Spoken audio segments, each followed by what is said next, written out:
कांग्रेस में बिखराव, चुनाव से पहले घाव। कांग्रेस एक पार्टी नहीं विचार है। ये वाक्य आपने कांग्रेस के ज्यादातर नेताओं से सुना होगा, लेकिन प्रश्न ये है कि आखिर ये कैसा विचार है जिसका प्रचार जनता के बीच तो होता है, लेकिन पार्टी के अंदर वैचारिक आधार पर ही मतभेद उभर जाते हैं। प्रश्न इसलिए जरूरी है क्योंकि चुनाव के इस दौर में कांग्रेस के सामने इसी वैचारिक पृष्ठभूमि पर संकट खड़ा है। और हैरानी की बात यह है कि ज्यादातर नेताओं के विचार अपनी ही पार्टी के बड़े लीडर्स से मेल नहीं खा रहे हैं। और ये कोई सामान्य बात नहीं है, क्योंकि एक तरफ चुनाव में कांग्रेस ताकत झोंक रही है और दूसरी तरफ पार्टी को मजबूती से थामे रखने वाले पत्थर ही ढहते जा रहे हैं।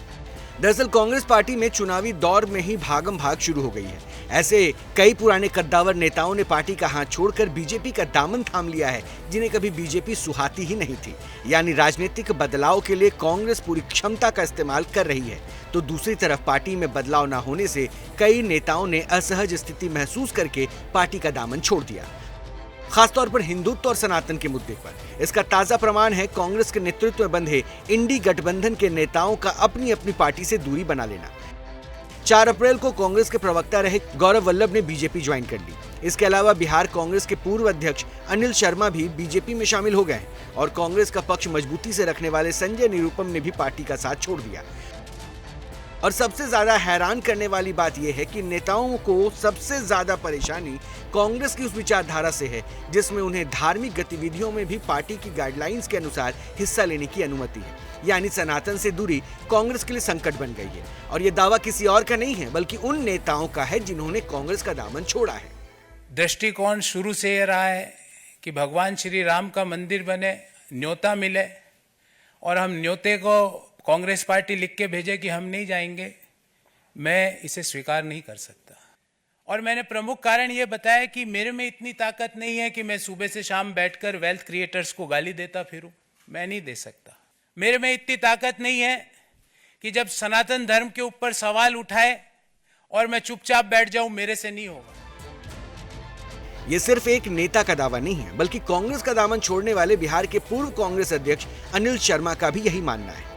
पार्टी वो करती है सामाजिक समरसता की राजनीति और धर्मनिरपेक्षता की राजनीति, मगर व्यवहार में कांग्रेस पार्टी सामाजिक समरसता की नहीं। अगर जातिवादी ताकतों को हम समर्थन देते हैं, इसका मतलब सीधा है कि हम सामाजिक समरसता के विश्वासी नहीं हैं। और दूसरी तरफ जब हमारे अप्रोच में, धार्मिक अप्रोच में भेदभाव है, तो हम सेकुलर भी नहीं हैं। इसके अलावा कांग्रेस नेतृत्व वाले कुनबे से भी एक नेता ने बीजेपी का दामन थाम लिया है। ये नेता हैं आरजेडी के उपेंद्र प्रसाद। हालांकि इनके पार्टी छोड़ने के कारण भी वैचारिक मतभेद हैं, लेकिन अब प्रश्न ये है कि आखिर कांग्रेस में ऐसा क्या चल रहा है जिससे पार्टी के अंदर नेताओं में खलबली मची हुई है। इसका पहला आधार सांप्रदायिक है। इसे समझने के लिए गौरव वल्लभ पंत और अनिल शर्मा की पीड़ा को समझना होगा। पहले बात अनिल शर्मा के आरोपों की करते हैं। आरोप यह है कि कांग्रेस पार्टी की छवि एक सांप्रदायिक पार्टी की बन गई है और पार्टी को सांप्रदायिक बनाया है पार्टी अध्यक्ष खड़गे और सोनिया गांधी ने।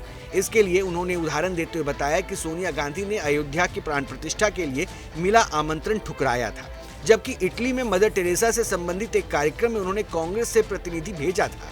वहीं कांग्रेस अध्यक्ष खड़गे पर आरोप लगाते हुए उन्होंने कहा कि वो एक धर्म विशेष के प्रति अलग नजरिया रखते हैं। यानी कांग्रेस का दामन छोड़कर बीजेपी में शामिल होने वाले नेता मानते हैं कि इस समय 2 विचारधाराओं की लड़ाई चल रही है, जिसमें एक सनातन को बचाने वाली है और दूसरी सनातन धर्म को मिटाने वाली, जिसमें राहुल गांधी दूसरी विचारधारा के साथ खड़े हैं। हालांकि अनिल शर्मा ने कांग्रेस छोड़ने की वजह पप्पू यादव को भी बताया था, लेकिन अब वजह बदल गई। उनका बयान छपा है, वो मैंने सुनाए हैं आप, कि जो कहते हैं कि अगर मोदी वापस आएंगे तो सनातन का राज होगा। इसका मतलब चाहते हैं सनातन खत्म हो जाए। और मैं मानता हूं कि सनातन भारत की आत्मा है। जिस तरह से शरीर से आत्मा निकल जाती है तो शरीर मृत प्राय हो जाता है, उसी तरह से भारत से अगर सनातन का खात्मा होगा तो भारत मृत प्राय हो जाएगा। ठीक ऐसे ही गौरव वल्लभ ने भी जिस वजह का जिक्र किया, उसमें भगवान श्री राम के मंदिर से दूरी नहीं उन्हें पार्टी से दूर कर दिया। हालांकि इसके अलावा भी कुछ तार्किक कारण गौरव वल्लभ ने बताए हैं, लेकिन उन सभी कारणों पर भारी पड़े धर्म आधारित विभाजन वाली विचारधारा को उन्होंने अस्वीकार कर दिया। गौरव के आरोप हैं कि भगवान राम की प्राण प्रतिष्ठा के आमंत्रण को कांग्रेस ने ठुकराया था और भगवान राम से संबंधित आमंत्रण को ठुकराना उन्हें नागवार गुजरा। कांग्रेस पार्टी ने इस आयोजन से दूरी बनाने का भी फरमान जारी किया। जो कि भावनात्मक रूप से इस आयोजन में शामिल होना चाहते थे, उनसे धार्मिक अधिकार छीन लिया गया। इसके अलावा कांग्रेस पार्टी के ही कुछ नेताओं ने सनातन धर्म पर उंगली उठाई, लेकिन पार्टी ने ना तो उन नेताओं को चुप्पी साधने को कहा और ना ही कोई सफाई दी। गौरव वल्लभ की पीड़ा स्वाभाविक है, क्योंकि कांग्रेस पार्टी के फैसले से पार्टी के ज्यादातर नेता सहमत नहीं थे। इसका मतलब ये हुआ कि पार्टी का कुछ फैसला कुछ चुनिंदा लोगों ने लिया और सभी पर थोप दिया गया। इसके अलावा गौरव वल्लभ ने एक पीड़ा कांग्रेस की तरफ से वेल्थ क्रिएटर्स को गलत साबित करना भी एक बेईमानी बताई है, जिसे वो नहीं करना चाहते थे। यानी वो उदारीकरण, निजीकरण और वैश्वीकरण को गलत नहीं मानते थे, लेकिन पार्टी प्रवक्ता के तौर पर उन्हें ये करना पड़ा। कि 3 चीज़ें अननेगोशिएबल है। सनातन पे गाली बर्दाश्त नहीं की जाएगी, भगवान राम की प्राण प्रतिष्ठा की जो नहीं जाने का जो निर्णय है वो देश स्वीकार नहीं करेगा, और तीसरा वेल्थ क्रिएटर्स को गाली देश बर्दाश्त नहीं करेगा। अब ये तो रही धर्म के आधार पर कांग्रेस से नाराज नेताओं को बीजेपी की तरफ झुकाव का कारण, लेकिन कांग्रेस छोड़ने के कारण ना तो यही एक है, ना ही कांग्रेस छोड़ने वाले नेताओं की संख्या एक है।